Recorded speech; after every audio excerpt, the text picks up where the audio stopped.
হযরত ওমর খোলাফাতুল মুসলিমিন দাঁড়িয়ে গিয়ে সকলকে সান্ত্বনা দিয়ে বলতেছেন, কে বলেছে আমার নবী মারা গেছেন, আমি তার তরবারি দুটো খণ্ড করে দেব। আমার নবী মরে না, আমার নবী উম্মতি উম্মতি বলে কাঁদতেছেন। আপনারা ধৈর্য ধারণ করেন। সব সাহাবারা একটা ধৈর্য ধারণের মধ্যে আসছেন, কিন্তু আশিকে রাসূল হযরত বেলাল একবার দৌড় মারে নবীজির লাশের কাছে সিজদায় পড়ে কাঁদে, আর একবার দৌড় মারে নবীজি যেখানে ইমামতি করতেন সেখানে দৌড়ে কাঁদে। সকলকে বেলালকে সান্ত্বনা দেয়, বেলাল কান্দিস না, এই দুনিয়াতে কাঁদলে আর নবীরই পাবি না, ধৈর্য ধারণ কর, নবী মরে না, ইন্তেকাল করেছেন।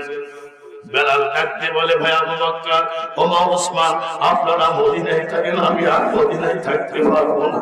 আমার নবীর রওজা দেখলে আমি বেলাল আর সহ্য করতে পারবো না। চট্টগ্রামে